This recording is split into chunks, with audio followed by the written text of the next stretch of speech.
अब 27 फरवरी को भदोही में कार्यक्रम हमारा लगा है सुरेंद्र यादव जी से।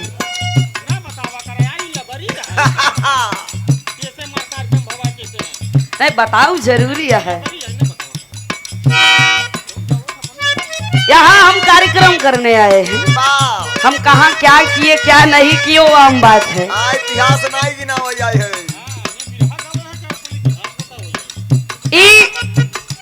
संकेत है स्वर्गीय श्री राम कैलाश दद्दा का।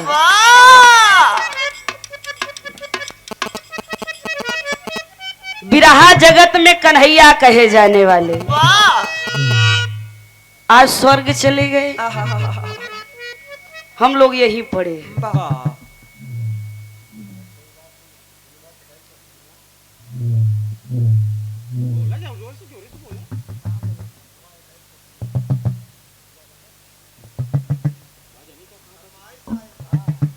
फिर से बताए दी आपके नाम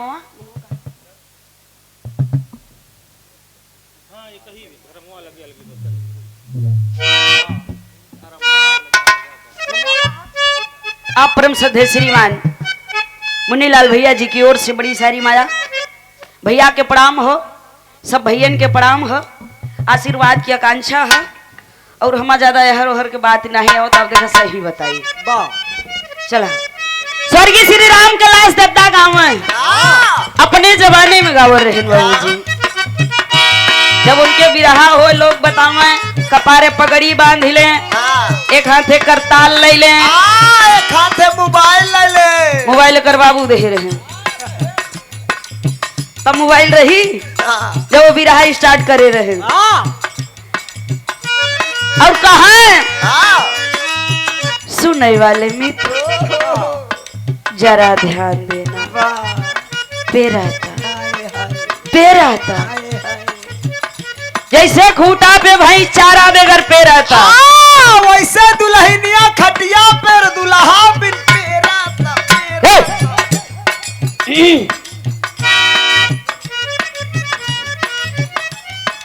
अब तो चिट्ठी अब तो फोन चल गया पहले चिट्ठी आवर रही।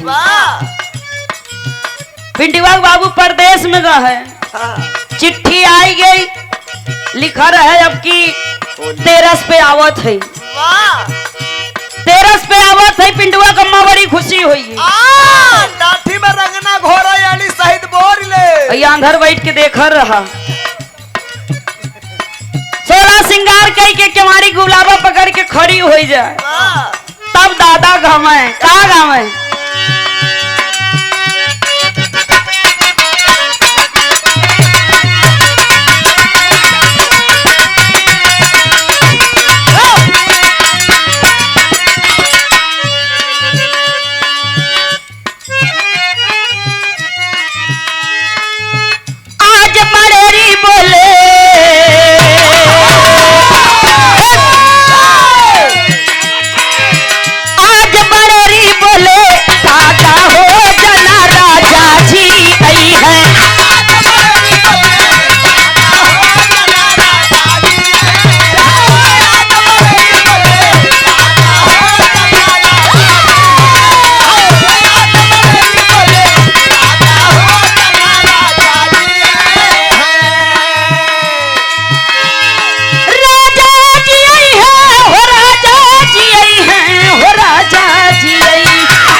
गाजीपुर के धरती से चल के आए हुए हैं गंगाराम ठेकेदार साहब।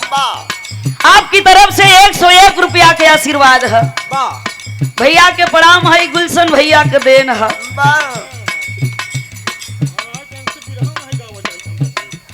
सब भैयन के प्रणाम है। कहा गरुआ छोटा मोटा कलाकार है, कहा गरु है हाँ जवन चलत बजा रोज के वही चले। वाह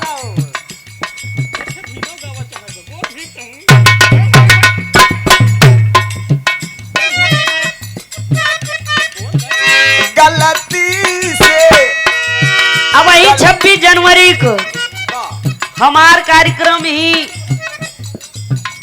सकरमऊ फिरोजा गांधी फील्ड है ना, हमार कार्यक्रम करवा रहे हैं सूरज यादव जी। वाह साधना जायसवाल से ओ बड़गवैया है भैया, वाह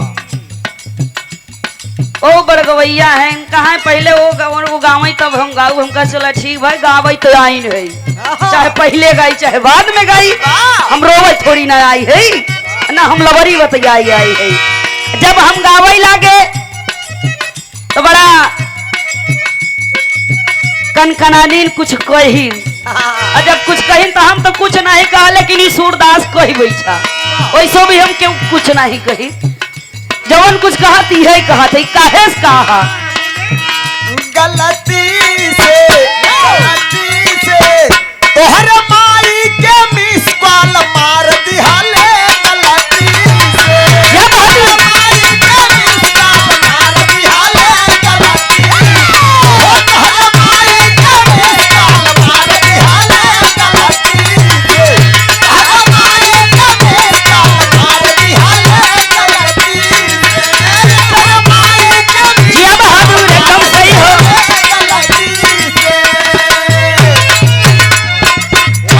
चलिए कि 2 लाइन के बाबा साहब के गीत हो, उसके बाद बिरहा के नंबर है।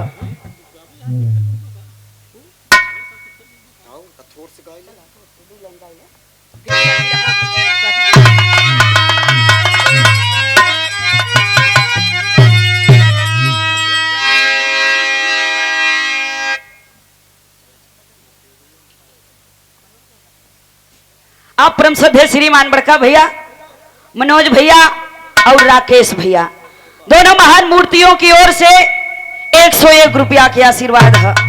भैया के प्रणाम हो, सब भैयन के प्रणाम है, आशीर्वाद की आकांक्षा है। आशीर्वाद दे, हम बच्चे अपने कला में कामयाब हों बाबूजी।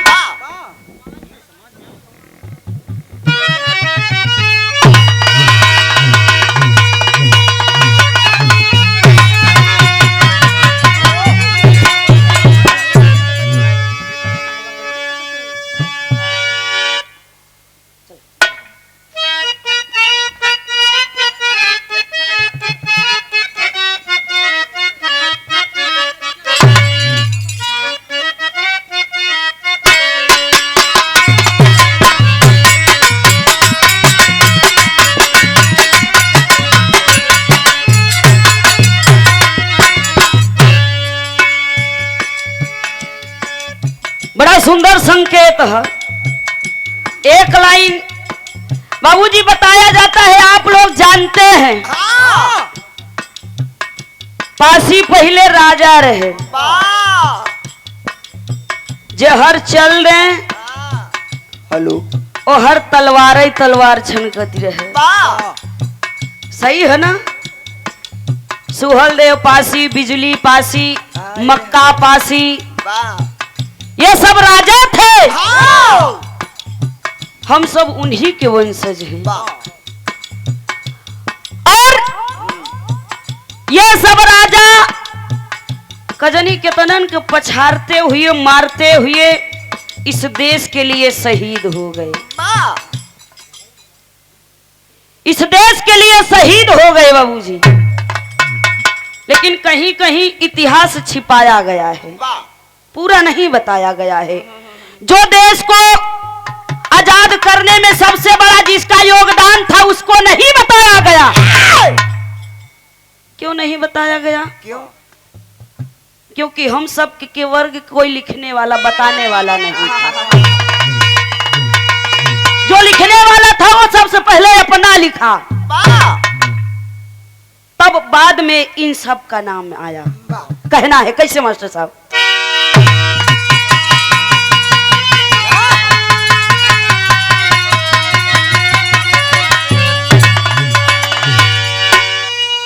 अभी उस दिन सुहलदेव पासी की जयंती मनाई गई। जैदपुर बाराबंकी से चलकर विधायक गौरव पासी आए हुए थे। और जब वो आए तो यही एक लाइन हमने गीत गाया। क्या गाया? कहना है कैसे? अरे पीरता के खान रहली, अरे पीरता के खान रहली, पासिए के जतिया बतिया सुनी सुनी के ना, अरे बतिया सुनी सुनी के ना, घर के साबही के छतिया बतिया सुनी सुनी के ना।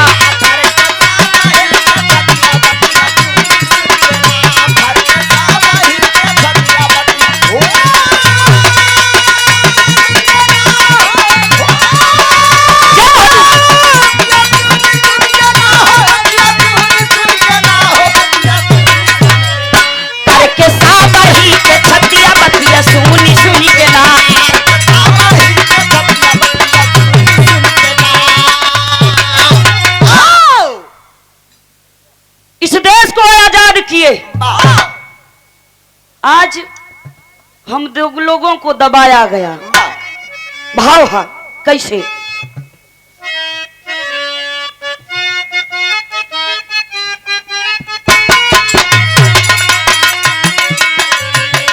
लाखन पासी रहले हमरे हिंद के जवानवा,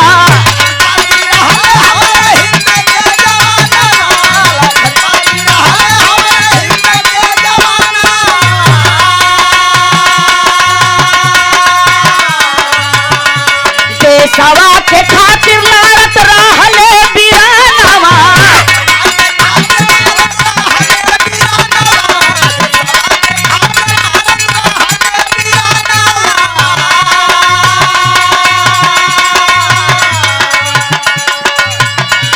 धन भैली आ जाऊ है,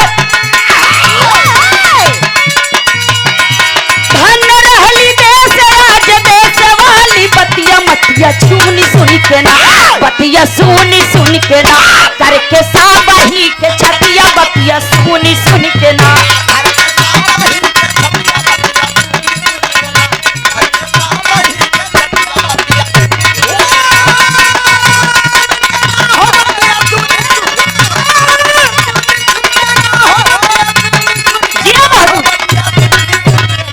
करके साबही के छतिया बतिया सुनी सुनी के ना।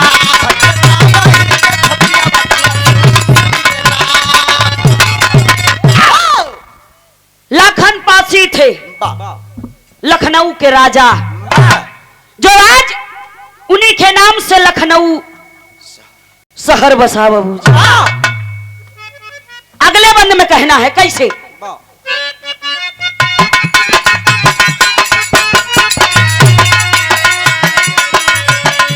बिजुली पासी रहल हमारे देश के रतनवा,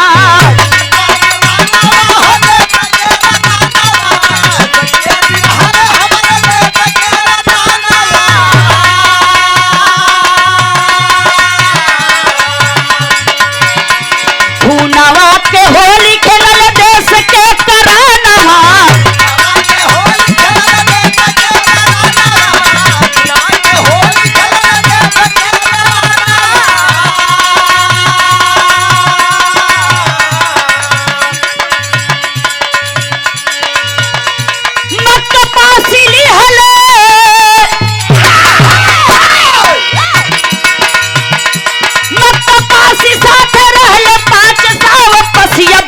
सुनी सुन के ना, बतिया सुनी सुन के ना, करके साबही के छतिया बतिया सुनी सुन के ना।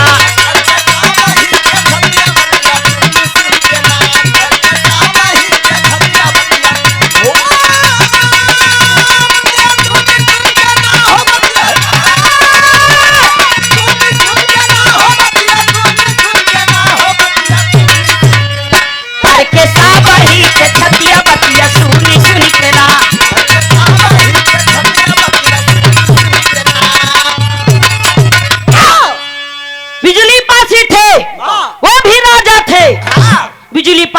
नाम से देश बसा बिजनौर।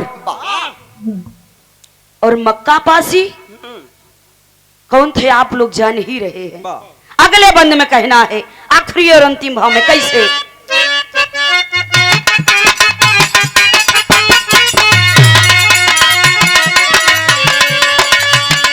मदारी पासी के भैया बात ना भुलाई।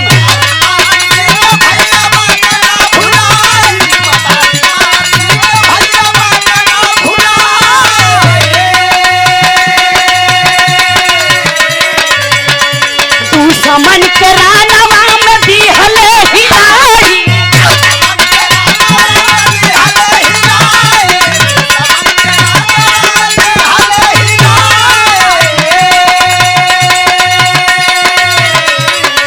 मदारी पासी के भैया बात ना भुलाई।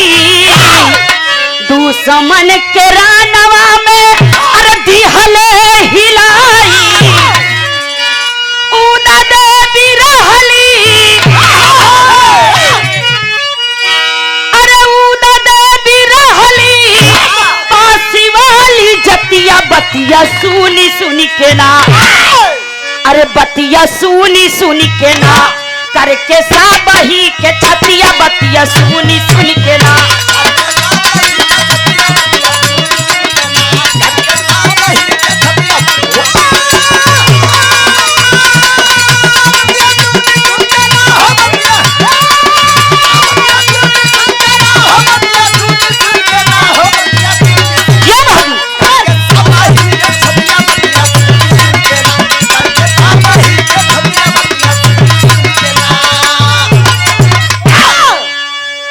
वीरांगना उदा देवी आप लोग जानते हैं 36 अंग्रेजन की काली बन गई जब उनके पति मक्का पासी मारे गए। तभी उन्होंने कसम खाया कि हमारे पति इस देश के लिए शहीद हो गए और मैं दुश्मन को मार के जरूर रहूंगा। 36 अंग्रेजन के मार के इस देश के लिए शहीद हो गई वीरांगना उदा देवी। ऐसे वीरों को सत सत नमन करते हैं, प्रणाम करते हैं, सच्ची श्रद्धांजलि देते हैं बाबूजी। चलिए अब आप लोगों के लिए एक छोट से बिरहा है।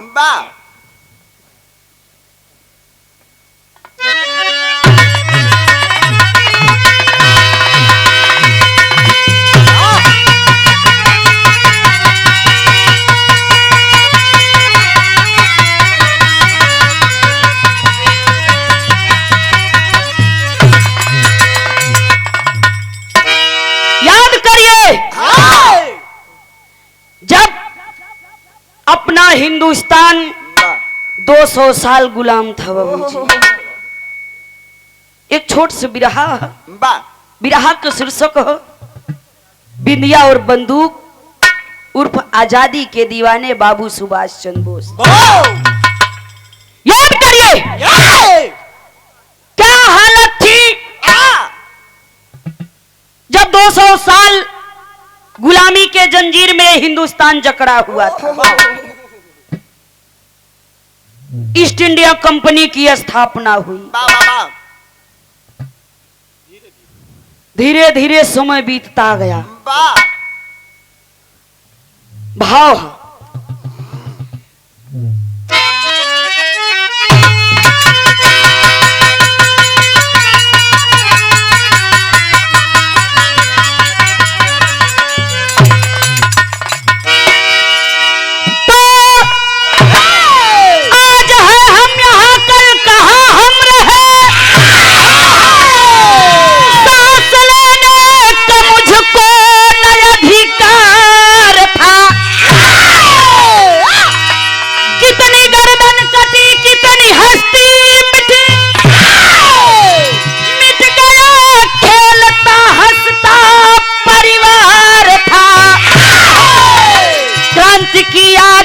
जले उठा जब वतन क्रांति के दूत जौहर दिखाकर गए। क्रांति में कूद कर आंख को मूंद कर मिट गए या खुद को मिटा कर गए।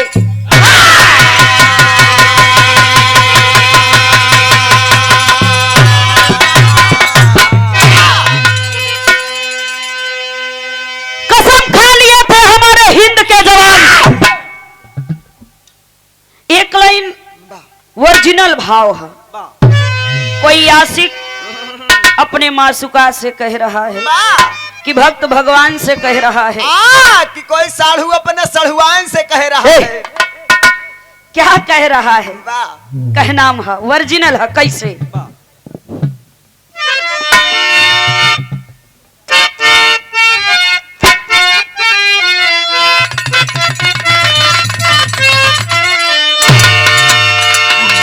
तैयारी से यही कह रहा है, जरा जरा सोच कर मुझसे नजरें मिलाना।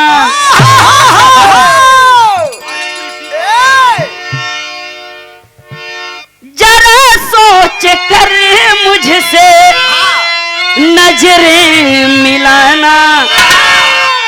मेरी ठोकरों में हजारा जबाना। जरा सोच कर मुझसे नजरें मिलाना।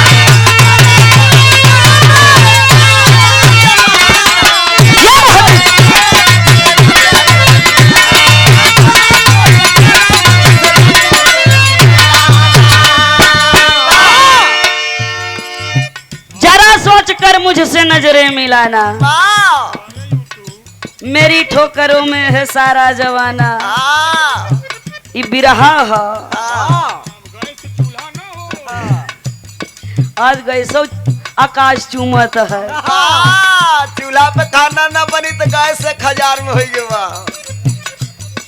परेशान है लोग, कैसे खर्चा चले। का करो, मेहरारू रही परेशान रही।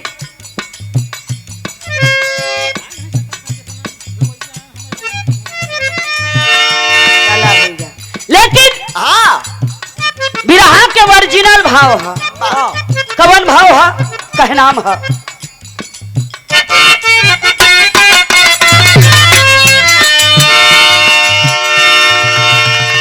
अरे वतन के पुजारी वतन पर मरेंगे। कहीं कितने गवैयन से कंपटीशन भाव। कजनी कितने गवैया छेके ये गायिका जी चला साथे युगल गीत गा ली है जाए। हम कहे ना भैया, हम ऐसे ठीक है। हमरे बस के केहू को मेहरारू केहू को भौजाई बने के ना हा। लेकिन बनबा कब? बनबा कब? अगर हमका कहब तो हमहू कहब तब। दूसरे के तो बहन बेटिया भौजाई बनाए लेबा, मेहरारू बनाए लेबा। तब हम ओके भाई के सार बनत तब जानी। तब जनवा तब क्यों फोन ही नहीं करे। हम ऐसे ठीक है। कई YouTube पे गाने छुटे हुए हैं, ऐसी बात नहीं है। लेकिन युगल नहीं है हमारा एक भी गीत। कहना है बिरहा में भाव है, अरे वतन के पुजारी वतन पर मरेंगे। जो वीर है वो शान से मरता है। मरना तो है ही एक दिन, लेकिन कुछ ऐसा काम के मरना चाहिए, कुछ ऐसा काम करके मरना चाहिए जो इतिहास में नाम लिखा जाए। जवन लील गाहे तरह मर जाए तब। चला, अरे वतन के पुजारी वतन पर मरेंगे। ये झंडा तिरंगा गगन में उड़ेगा।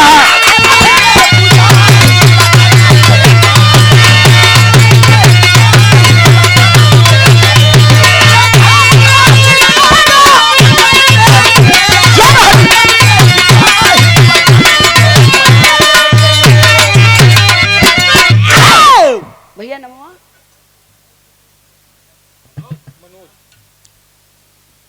अच्छा नाम नहीं है ये बेनाम हो। हाँ बेनाम है। ये बेनाम बादशाह, बेनाम बादशाह की ओर से 101 रुपया। वतन के पुजारी वतन पर मरेंगे, ये झंडा तिरंगा गगन में उड़ेगा। भैया के प्रणाम सब। भैयन के प्रणाम में 20-25 मिनट का बिरहा है, ज्यादा समय नहीं लेंगे। बिरहा में भाव है, जर्रे जर्रे में एक भाव था।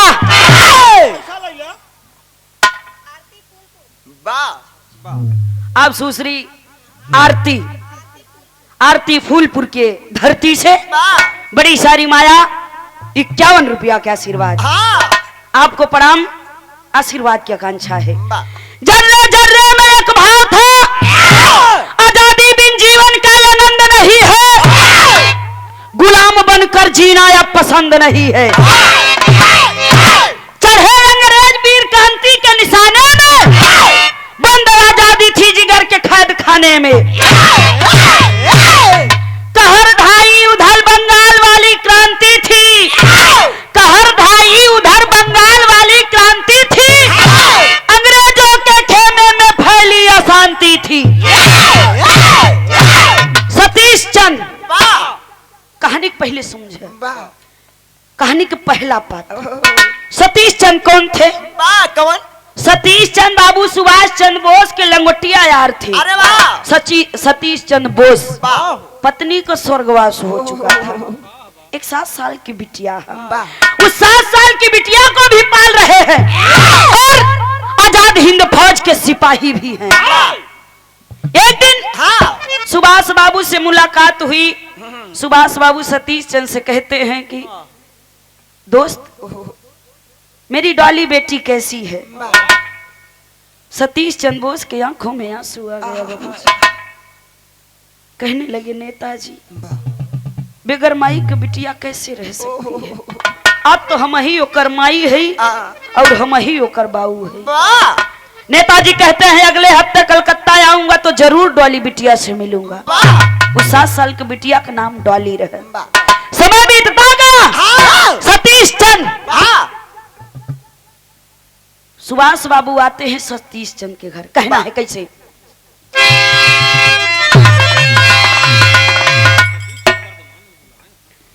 सतीश चंद वर्तमान में सुभाष बाबू को बुलाए हैं, करने को मेहमानी सुभाष बाबू आए हैं।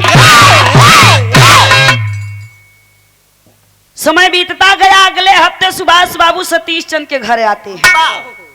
डॉली बिटिया को आशीर्वाद दिए, खान पीन हुआ, तीनों लोग सो रहे हैं। आधी रात के समय है।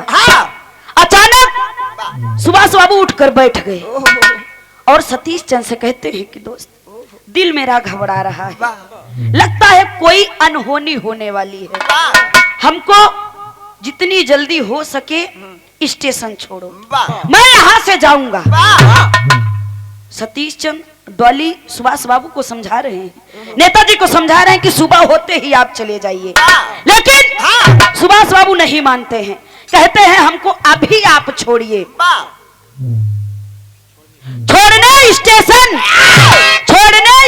सतीश चंद्र आए हैं, पीछा अंग्रेज किए जो ही खबर पाए हैं। लाख मना करने पर सुभाष बाबू नहीं माने। सुभाष बाबू, डॉली बिटिया, सतीश चंद वर्धमान स्टेशन पे आते हैं। देखते हैं 1 नंबर प्लेटफार्म पे गाड़ी नहीं है, 2 नंबर प्लेटफार्म पे गाड़ी है, उसका सिग्नल भी हो चुका है। सतीश चंद सुभाष बाबू को कह रहे हैं आप जाइए, उस गाड़ी के डिब्बे में बैठ जाइए। जो ही सुभाष बाबू गाड़ी के डिब्बे में बैठते हैं तो देखते हैं स्टेशन का नजारा। स्टेशन के पास अंग्रेजी पुलिस, पुल के नीचे अंग्रेजी पुलिस, पुल के ऊपर अंग्रेजी पुलिस, पूरा वर्धमान स्टेशन छावनी में तब्दील हो गया बाबूजी। ये नजारा जब सुभाष बाबू नेताजी देखते हैं तो इस धरती माँ को धन्यवाद करते हैं और कहते हैं, माँ, लगता है तेरी सेवा यहीं तक लिखी थी माँ, लगता है अब मैं नहीं बच पाऊंगा। सतीश चंद सुभाष बाबू को वहां से भगाते हैं। कैसे भगाते हैं? बिरहा में भाव है।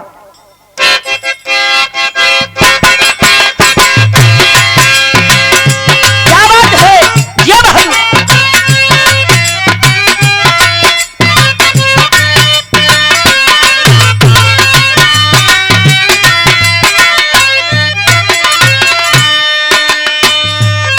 सतीश चंद्र बोस उसी स्टेशन पे, वर्धमान स्टेशन पे सुभाष चंद्र बोस को कह रहे हैं, क्या कहते हैं? जल्दी निकला ये शेर, नहीं तो पापी लई है घेर।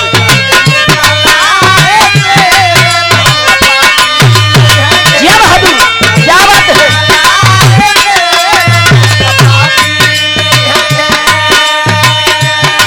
तेरे तारा जीन बतिया के मानी के, तोहर बाटे जरूरत हिंदुस्तान के, तोहर बाटे जरूरत हिंदुस्तान के।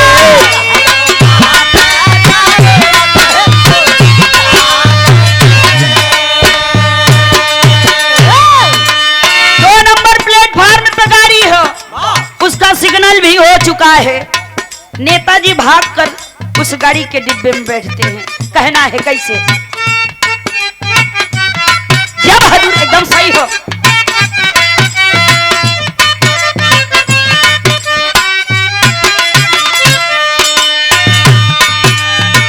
भागले सुभाष बाबू देखले कमीना, गोली से सतीश जी के छेद दिहले सीना।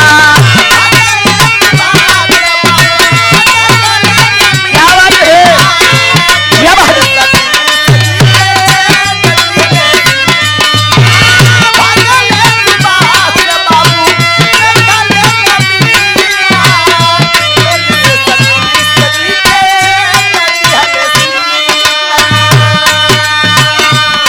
गाली बिटिया छूटल, सारा लोग जुटल।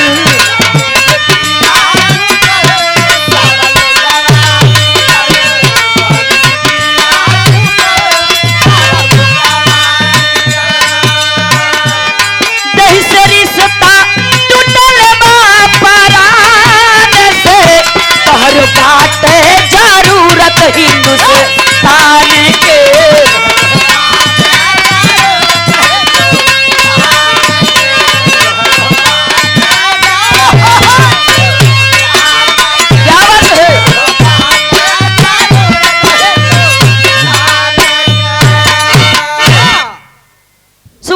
जो ही दौड़कर गाड़ी के डिब्बे में बैठते हैं तो देखते हैं नजारा। क्या? अंग्रेजी पुलिस आकर उसी वर्धमान स्टेशन पर एक 16 साल के बच्चे के हाथ में बंदूक थमा देते हैं और वो 16 साल का बच्चा सतीश चंद के ऊपर 3 फायर करता है। तार तार तार 3 बार गोली चलाया। सतीश चंद उसी वर्धमान स्टेशन पे पट से गिरे और शहीद हो गए। नेताजी देख रहे हैं, नेताजी की आंखों में आंसू है। सोच रहे हैं ना मैं यहाँ आता, ना ये हमको छोड़ने आते, ना इनको गोली लगती, ना डॉली बिटिया अनाथ होती। बेगर माई की रही, अब बेगर बाप के हो गई। ये सब हमारे कारण है।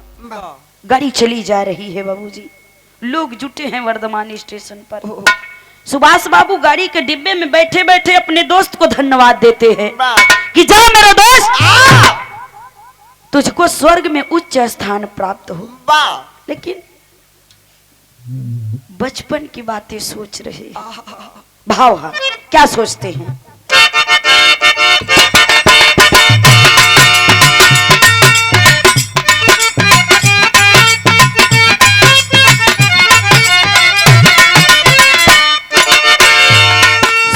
यही सोच रहे हैं, कह रहे हैं संघे संघे पढ़ला संघे भी तल्लारी कैया हो।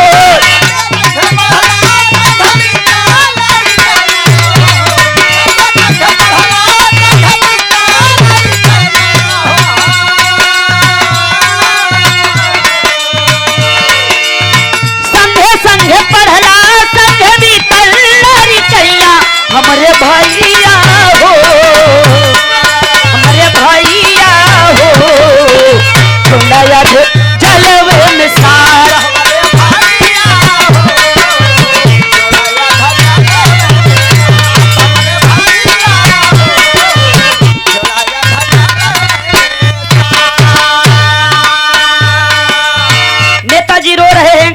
जा रही है बाबूजी, कह रहे हैं, क्या कहते हैं, सही हो। होई नायनाथ तोहर डोली बिटिया,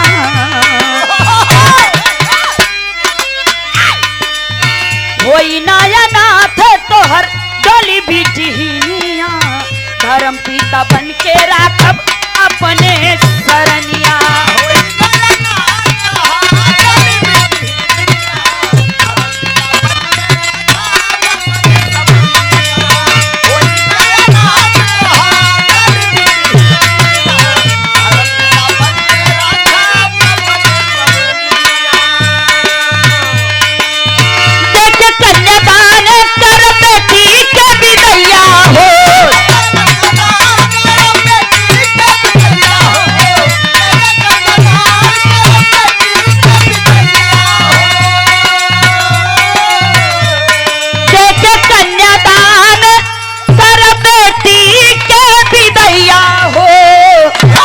हमरे भैया हो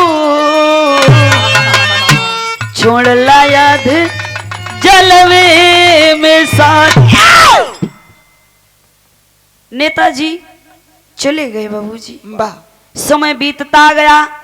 आजाद हिंद फौज के सिपाही थे हरिबंधु सिंह। नेताजी हरिबंधु सिंह को भेजकर डॉली बिटिया को अपने पास बुला लिए। क्रांति की आग ठंडी होने लगी। नेताजी के पास टाइम ना हल लड़का खिलावे की। नदिया जिला बंगाल में पड़ता है बाबूजी। नदिया जिला से एक बंजारन नेताजी के पास अस्त्र शस्त्र पहुंचाओ थे। अरे वाह।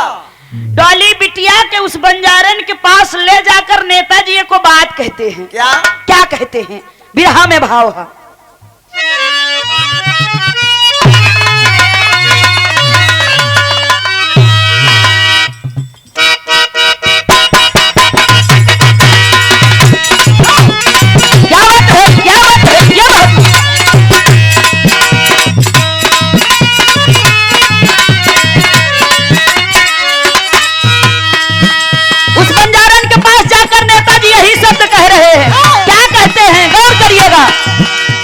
खतरे में बटे मोरे देश के भारतीय, खतरे में बटे हिंदुस्तान।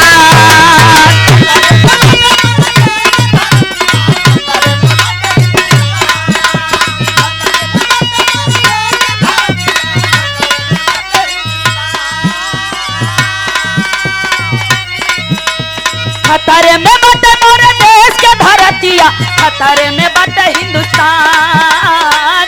हाथी मोरे सहेज के जो कई हमाई हो, करी है ये तनाया एहसान।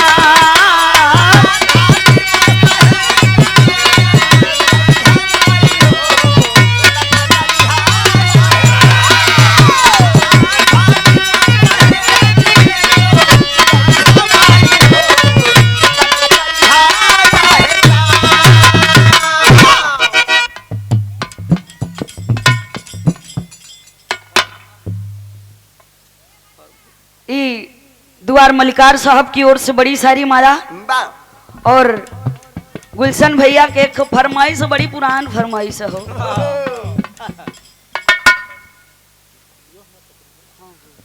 चलो बिरहवा हो जाए, एकदम कड़ी चढ़ी है, फरमाइश जरूर पूरी हो। बंजारन से कह रहे हैं, क्या कहते हैं?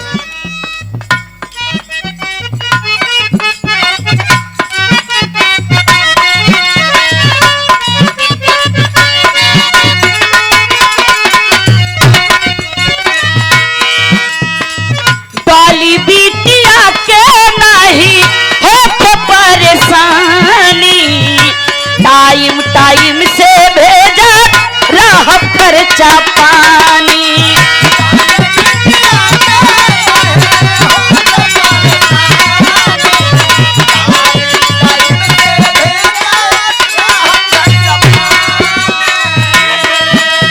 धीरे धीरे बीता 7 साल के समैया, वाली बेटी हो गई साया।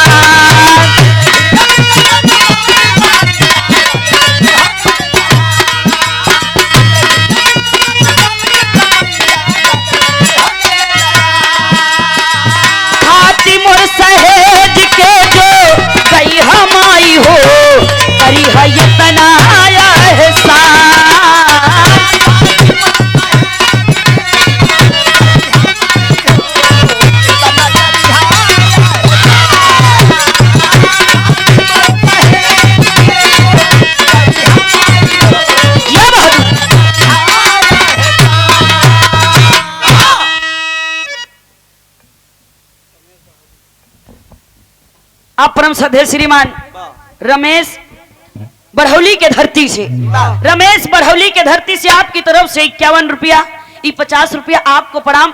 सब भैयन के प्रणाम है, आशीर्वाद की आकांक्षा है, बिरहा एकदम करीब में है।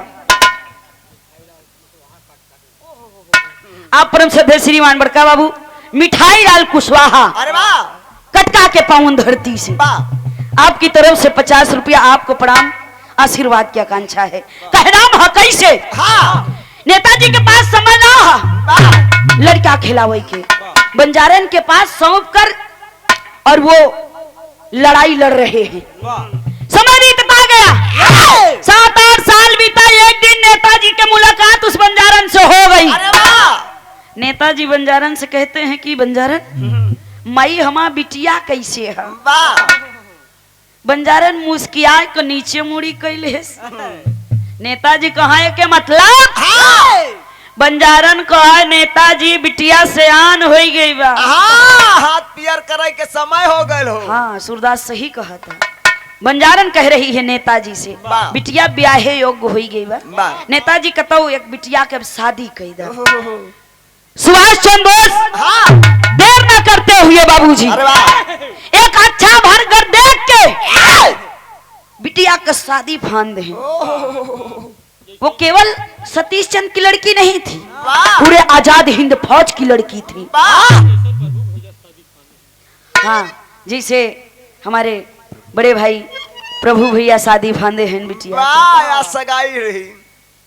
बिटिया के जब विदाई हो लगत बड़ा अखरत हो, पैदा किया टोना नजर से बचावा, पाल पोस के बड़े फूलों से बड़े नाजों से बिटिया पलती है। वाह, और वही बिटिया किसी के घर जाती है। ये इन्हीं की देन, इन्हीं का रिवाज नहीं है, ये देश की परंपरा है। कोई अपन बहन बेटी अपने घर में नहीं रख पाया है बाबू, ये राजा प्रजा की बात है। नेताजी उस बंजारन के घर गए, पूरा आजाद हिंद फौज के सिपाही गए। अच्छा घर वर देख के शादी फिक्स है, बारात आने वाली है उसी नदिया जिले में बंजारन के घर। बारात के स्वागत कौन कर रहा है? हाँ, बारात के स्वागत करने की तैयारी हो रही है। माई बहन बैठ के अंगने में बियाह गावती है। कैसे गावती है? एक लाइन कहना है,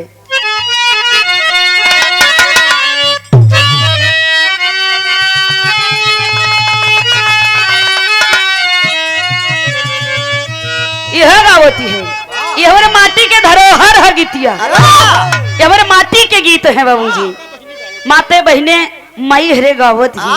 हमारे माई हरे गावत ही बतावा। हमारे सबके तो कभी हैं, लेकिन इनकर सबके कभी नहीं है। इनकर सबके जवन ताल मिल गया वो आकाश चूमाता, क्यों बिगाड़े वाला नहीं है। बड़ा मठार के गावत ही। गावत कैसे है? कहना है, आवा हो दिवहारिनी मैया बैठाऊ मोर आंगनावा हो,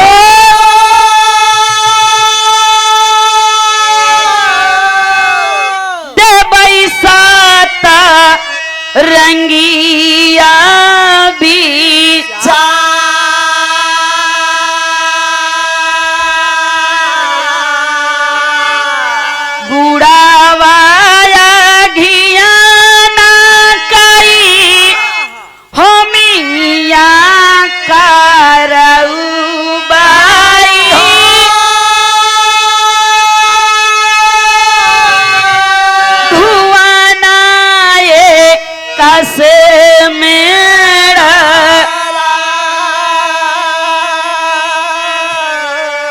तोहरे भरोसे मैया मई जाग रोपे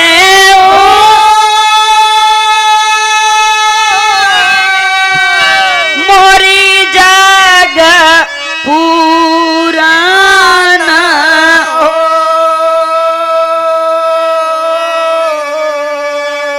ये सबके बस के नहीं है ना, जेकर गीत वही के नीक लागत है, सबसे ना फूटी। भले क्यों कितना गाइल है, लेकिन सबके बस के नहीं है, फुटे वाली ना है। वाह। इत मियाँ गवाते हैं बंजारन के घरे। अरे वाह बारात के स्वागत के तैयारी में लगे हैं पूरा आजाद हिंद फौज के सिपाही। भाव हाँ मास्टर साहब कहना है कैसे? नीरज के भाव बजा क्या बा? सही है।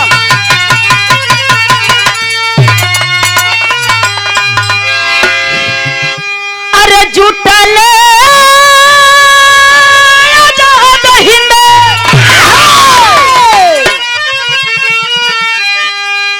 अरे जुटले आजाद हिंद फौज सेवकाई में। अरे देशवा कबीर जुटले, देशवा कबीर जुटले बेटी के विदाई में। देशवा कबीर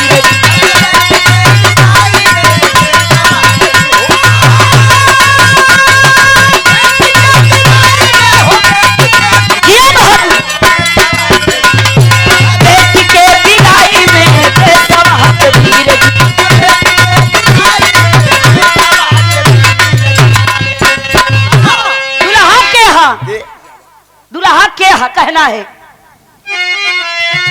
दुल्हा प्रभा करे बारात लेके अइले,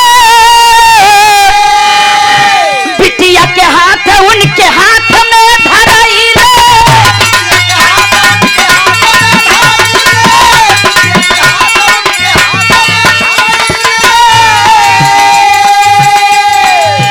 अरे उचित दहेज दिहले, उचित दहेज दिहले गाठिया जोराई में। अरे देशवा कबीर जुटले बेटी के विदाई में। देशवा के वीर जुटले। यार बारात आ गई बाबूजी, बारात के स्वागत हुआ, खान पीन हुआ, सबेर होएगा, विदाई होने वाली है। विदाई का रस्म जारी है। इधर अंग्रेजों का नया मेजर, नाम बताया गया विलियम होम्स। अरे वाह। उसी रास्ते से गुजर रहा था, देखता है ये टेंट, ये बाजा, ये लोग, ये खान पीन। अपने एक सिपाही से पूछा था कि अभी बताओ यहाँ का होता।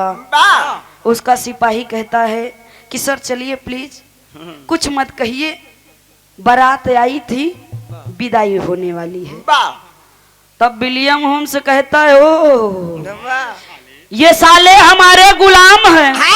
साले ये साले हमारे गुलाम हैं। आ गुलाम देश में ई बाजा, ई टेंट, ई खान पीन, ई सजावट, लगता है कुछ पासा फेंकना पड़ेगा। विलियम होम्स कहता है कि जाकर कह दो कि पहले डोला हमारे सर के बंगले पे जाई, और जब बसियौड़ा हो जाई तब वो अपने ससुराल जाएगा। उसका सिपाही गया हरिवंश से कहता है कि हमारे सर कह रहे हैं पहले डोला हमारे सर के बंगले पे जाएगा, जब बसियौड़ा हो जाए तब वो अपने ससुराल जाएगा। इतनी बात हरिबंधु सुने तो गए नेताजी के पास। हम बीच कह के खड़ा है। नेताजी कहे क्या हुआ यार, क्या बात है? बीच कहा साथ डोला मांगा, डोला मांगा था तो दाई दा। हरिबंधु कहे अरे सरकार साहब, जोने बिटिया के बड़े प्यार से पाला, आज बिटिया के कसाई के हाथे दे देबा। नेताजी कहे ए हरिबंधु, हमने कहा डोला जाई, डाली के लिए हमने नहीं कहा। जाकर कह दो उस विलियम होम से कि डोला पहले तुम्हारे बंगले पे जाएगा, जब बसियौड़ा हो जाए तब वो अपने ससुराल जाएगा। हरिबंधु आए, उसके सिपाही से कहे, उसका सिपाही जाके कहता है कि सर चलिए डोला पहले आपके बंगले पे जाएगा, जब बसियौड़ा हो जाए तब वो अपने ससुराल जाएगा। अब इधर विलियम होम्स गया है अपने महल में नहाई धोई के, बढ़िया क्रीच उरीच बनाए के, एक पैक लगाए है, तैयार ब जोहद व की डोला आई। इधर नेताजी क्या किए, जोने कछवा में डोली बिटिया के सजावत रहे, नौनिया रहे, दो मेहरारू और रहे, वो दोनों मेहरारू के डोली बिटिया खटाए दे नहुनिया के और अपना रहे नहु कमरा में वाह 2 घंटा बाद नहीं करे बिरहा में भाव है वाह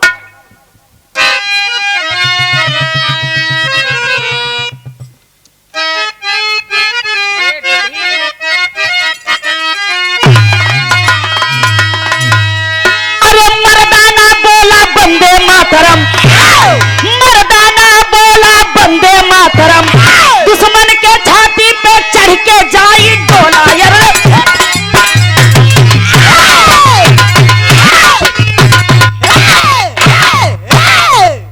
मर्दाना बोला बंदे मातरम दुश्मन के छाती पे चढ़ के जाई डोला अरे वाह 2 घंटा बाद नेताजी निकले एकदम साज धज के पूरा श्रृंगार करे हैं एक लाइन है श्रृंगार रस के भाव है अरे वाह जब नेताजी 2 घंटा बाद निकले तो होत कहा कैसे सजा है कहना है कैसे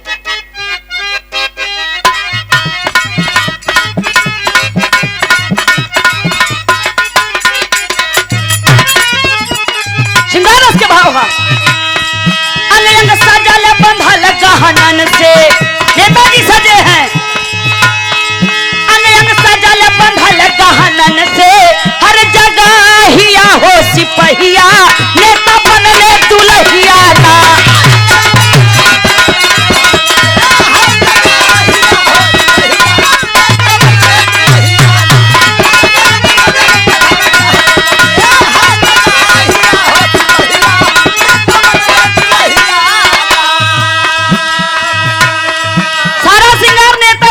है कहना है कैसे लाली बाली अबिलिया पायल लाली बाली अबिलिया पायल चमके खूब चमकते छागल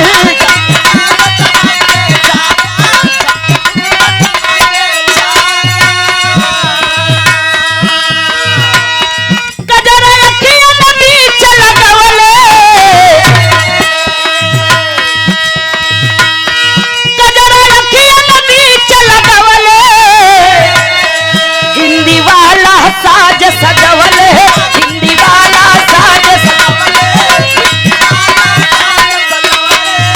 लगावल केस में गजरा गम गम गम के राहिया हो सिपहिया नेता बनले दुल्हिया ना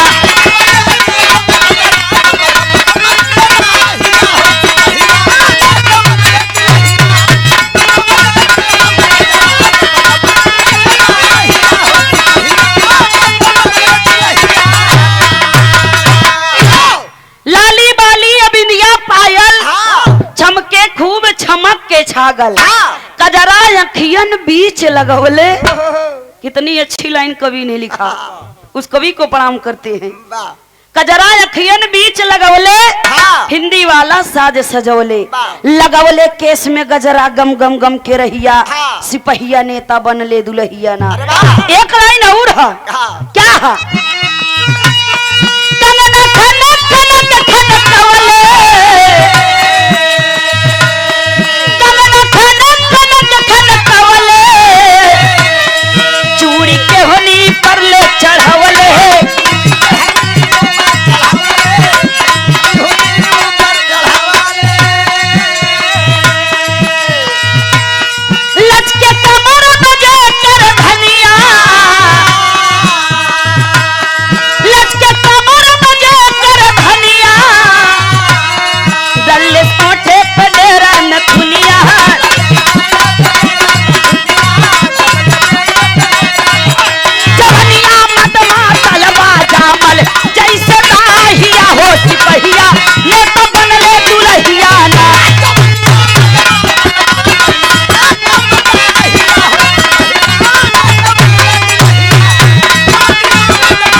डोली ले जाए वाले उन्होंने हरिवंश को खोदा था कहा ये यार देख ये कौन मेहरारू है मेहरारू तो देखा लेकिन ऐसा नहीं। ऐसा मेहरारू ना देखा। वाह नेताजी जब कहारन के पास पहुंचे हरिबंधु के पास, तो हरिबंधु कहा नहन कहा था न हो जाए कि तू कहा करवे। हाँ नेताजी कहारन से कहा था नहीं बताओ यही कई के दिखाई दे। हाँ कैसे बता दे। कैसे ही बताई दे।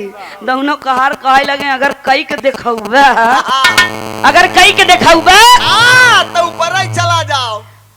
डबल गांजा पिए परे। वाह ये हरिबंधु और दोनों कहार नेताजी से पूछा था क्यों तू जाए के का करवा। एक लाइन भाव है, नेताजी बता रहे हैं मैं क्या करूंगा वहां जाके। इधर विलियम होम्स से अपने घर पे जाकर अपने महल पे बढ़िया क्रीच उरीच बनाए के दोनों अपने सिपहियन के गरियाओ तक अबे सालो डोला क्यों नहीं आया। नन दोनों सिपाही कहते हैं सर शांत रहिए डोला जरूर आएगा। इधर नेताजी हरिबंधु से और दोनों कहारन से क्या कह रहे हैं, क्या कहते हैं।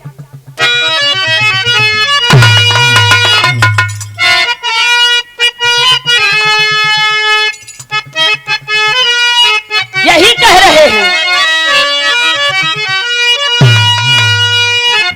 अरे खूब मनैबे कसिक जकड़ के,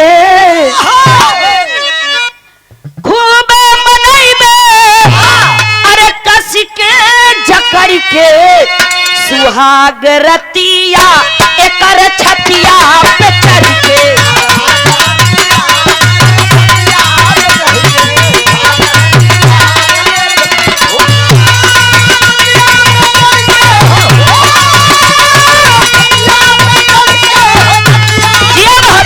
सुहाग रतिया एकर छतिया पे चढ़ के।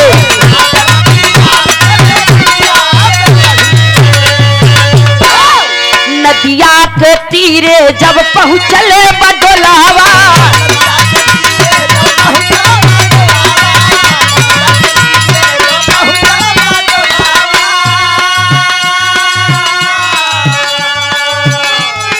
बंगला के जंगला से झांके दो गलावा।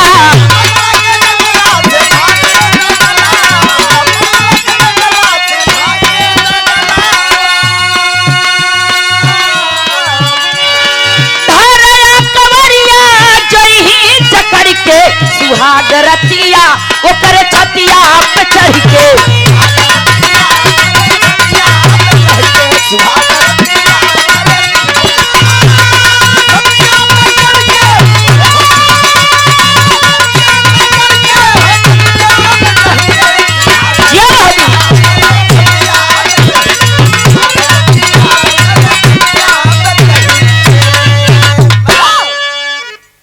इधर दोनों कहार डोला लेके चल दिए बाबूजी।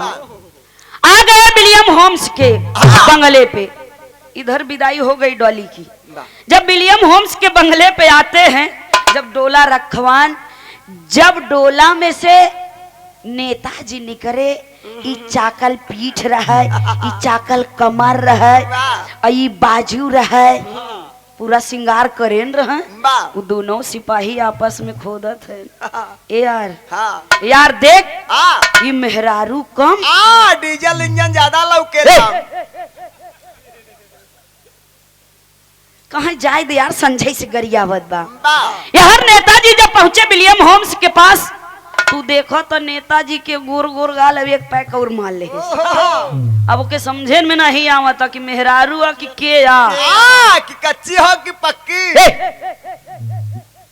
मेहरारू आ कि के समझी में नहीं आवता है।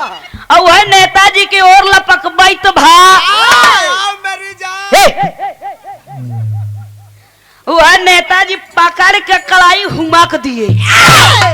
जब हुमके नेताजी हुमक फेंक दिए, टेबल उबल से लड़त दिवाली में गिरा भाट से। आवाज बहरे आए। दोनों सिपाही सुनत है, नेखनी खोदा तो कहा ये यार इन्हन कैसे करत है। एक कहा था जाए दे यार संजय से सार गरियावत बा। बड़ बड़वारन के बात यह सार दौड़ाए के सुहाग रात मनावता। साथ दौड़ाई दौड़ाई सुहाग रात मनावत भाई। बड़ बड़वारन की बात यह है। यह नेताजी विलियम होम्स से लड़ रहे हैं, उसकी कमर तोड़ रहे हैं। और इधर डॉली की डोला उसके ससुराल आता है। एक लाइन भाव है, आल्हा में कहना है।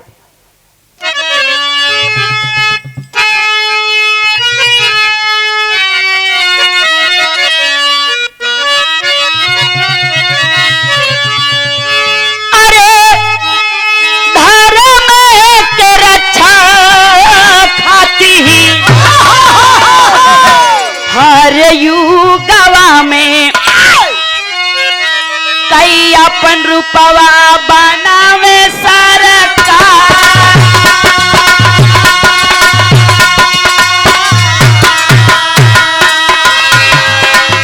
देश के बचावे खातिर क्रांतिकारी वीरावा,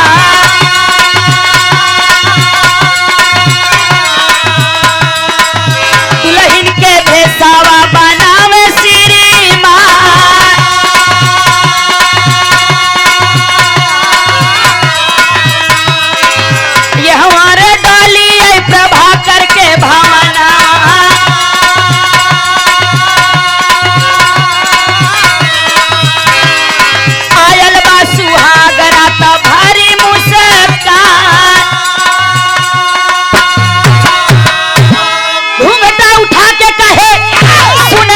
सजनिया। अरे घूंघटा उठा के कहे सुन रे सजनिया, पूरा हो ही गईले आज मोरे अरमान।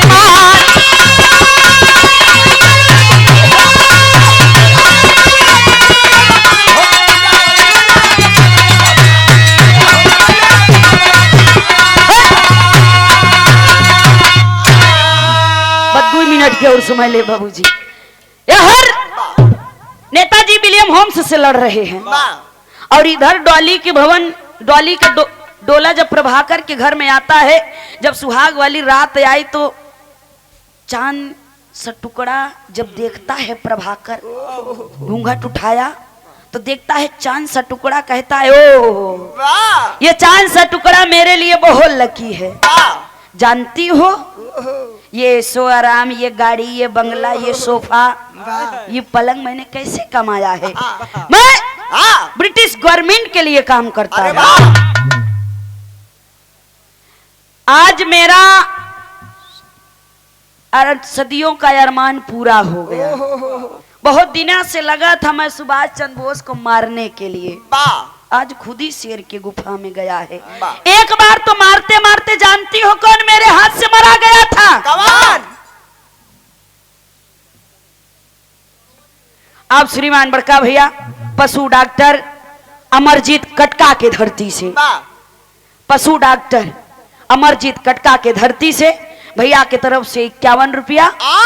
पानी का पैसा हो ये सूरदास, पानी का पैसा है, नाम लिखा है, मेहनत का पैसा है। तेल पेट्रोल डाल के कुल्ले ठहराता है, मेहनत कराता है, तब पैसा मिलता है कि ऐसा ही पानी का पैसा मिल जाएगी। हाँ हर प्रभाकर डॉली से कह रहा है, एक बार तो मारते मारते जानती हो हमारे हाथ से कौन मारा गया था? कौन? डॉली बेटी बोली कौन? कहता है वर्धमान स्टेशन पे, वर्धमान स्टेशन पे उसका दोस्त सतीश चंद हमारे हाथों से मारा गया था। जब डॉली इतनी बात सुनती है तो आंख लाल लाल हो गई, मन में सोचने लगी हो ये तो देश का गद्दार है साला, ये हमारे पिता का कातिल है। खड़ी हुई तलवार खूंटी में टांगा रहे, तुरंत तलवार निकालती है, देखता है प्रभाकर, कहता है तब तलवार चल गई गर्दन पर, गर्दन उड़ गया, साला मर गया।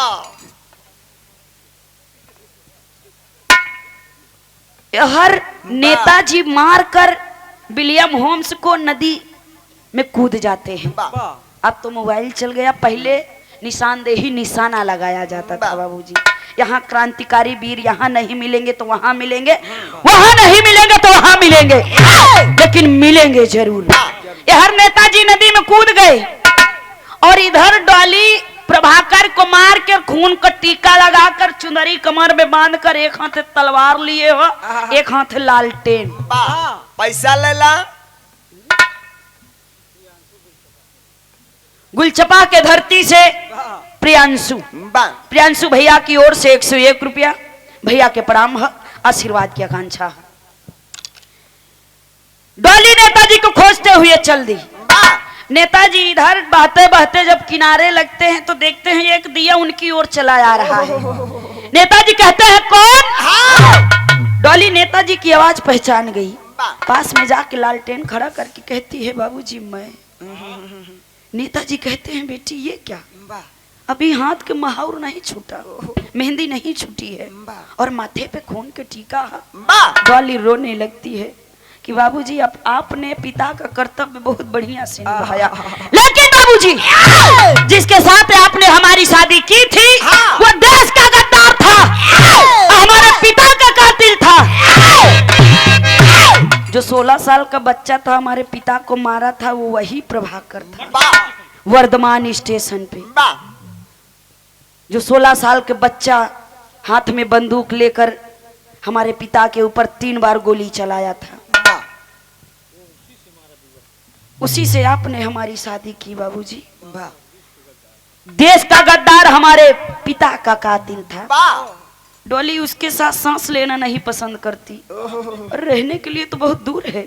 आज मैं उसको मौत के घाट उतार के आ रही हूँ बाबूजी। सुभाष चंद्र नेताजी अक्का बक्का हो गए, सोच रहे हैं है तो सतीश चंद्र की लड़की बहुत जिद्दी है। डॉली कहती है बाबूजी इस धरती माँ को आपकी जरूरत है, इस देश को आपकी जरूरत है। बाबूजी जितना अधिकार बेटों का है इस देश को आजाद कराने में, उतना ही अधिकार इस देश की बेटी को है इस देश को आजाद कराने में। सुभाष चंद्र नेताजी अक्का बक्का है। एक लाइन आखिरी और अंतिम भाव में डॉली नेताजी से कहती है, क्या कहती है? कहना है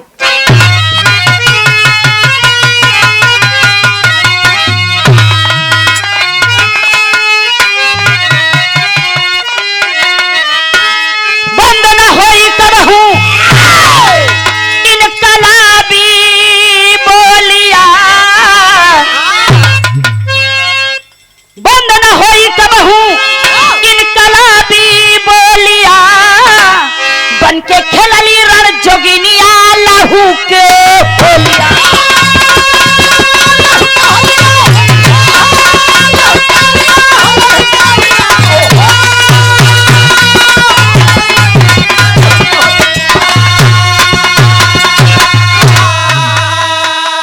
डॉली नेताजी कह रही है पुलिस पड़ी है आपके पीछे, लीजिए मेरा ड्रेस।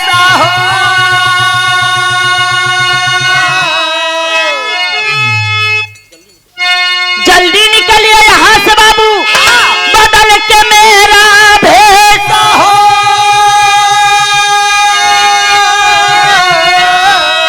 देश के ताबई बची है पनिया लहू के होलिया।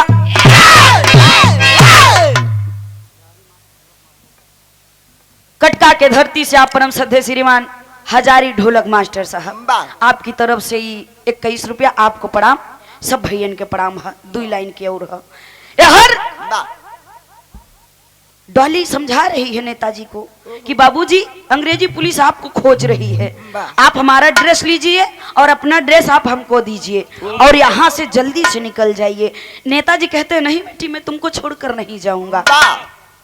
लाख मना करने पर डॉली नहीं मानती है और कहती है, क्या कहना है? धन धन भारत की धरती, धन धन जन्म तोहार, पहन के कपड़ा डॉली के तब नेता हुए फरार।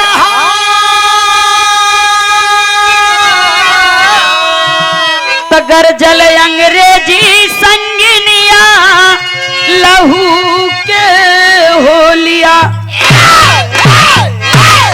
धन धन भारत की धरती, धन धन जन्म तोहार, पहन के कपड़ा डॉली के तब नेता हुए फरार।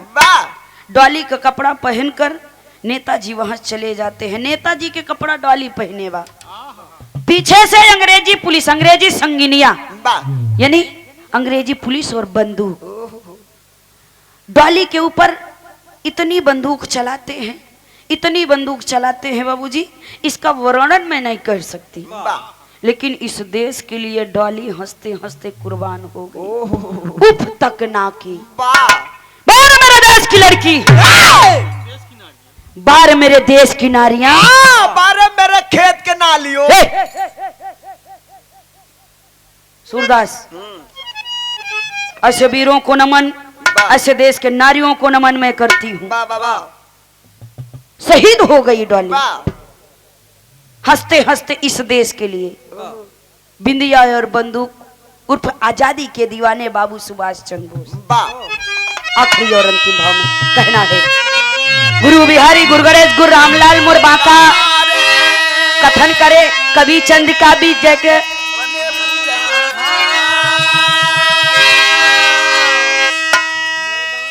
मर्दाना बोला वंदे मातरम, मेरे देश की लड़की पहन के वर्दी हो गई पुलिस में भर्ती।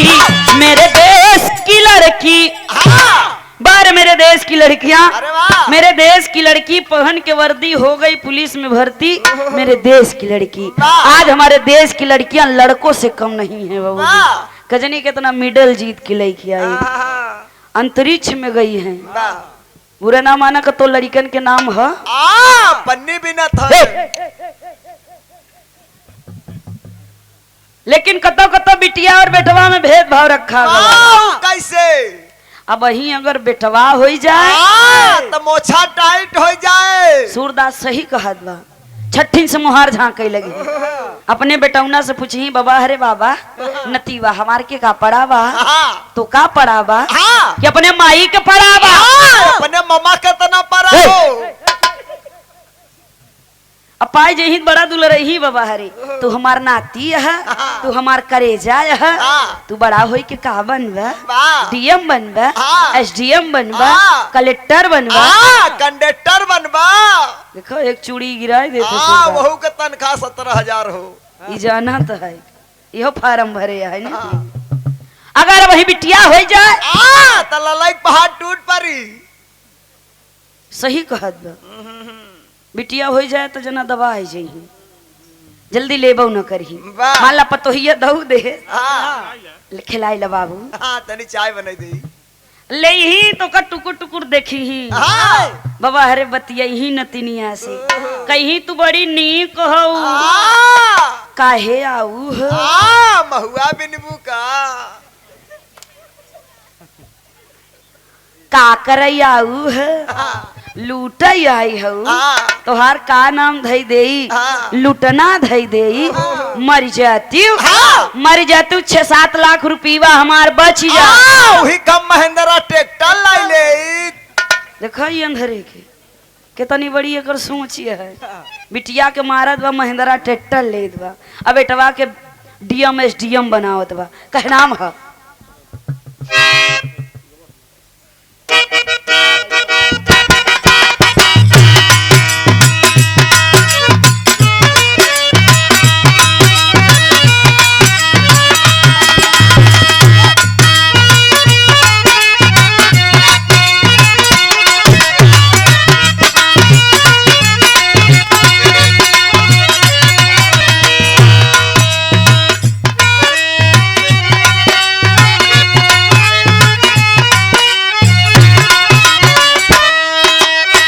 ज्यादा समय हो क्षमा चाहते, लेकिन हमारे गुलशन भैया का फरमाइश है।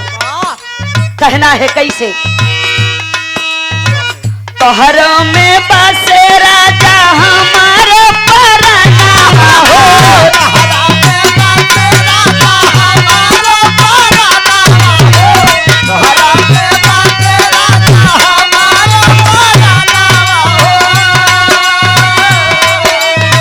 रात दिन रहे बस तोहर धियाना हो।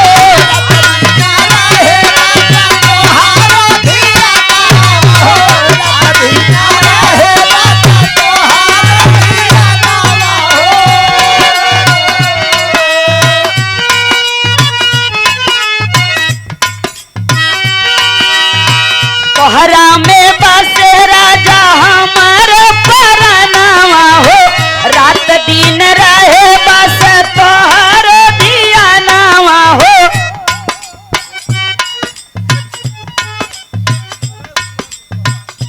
अब श्रीमान बड़का भैया रमेश कुमार कुशवाहा भैया के तरफ से 50 रुपया भैया के प्रणाम।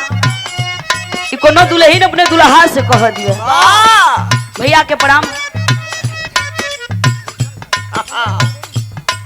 और ये हमरे धर्म के बड़े भाई हैं, बड़ा सम्मान मिलता है गुलशन पासी जी कटका की धरती से, ये कटका का वीर हैं। इस तर्ज में 501 रुपया के आशीर्वाद है भैया के प्रणाम। भैया के देन है जो आप लोगन के दर्शन दीदार मिला, बड़ी भाग्य के बात है भैया के प्रणाम। और ये द्वार मलकार साहब ई प्रभुनाथ भैया की ओर से 101 रुपया भैया के प्रणाम है। आपके पूरे परिवार को प्रणाम है, आशीर्वाद की आकांक्षा है। कहना है कैसे, तोहरा में बसे राजा हमारे परनावा हो, रात दिन रहे बस तोहरा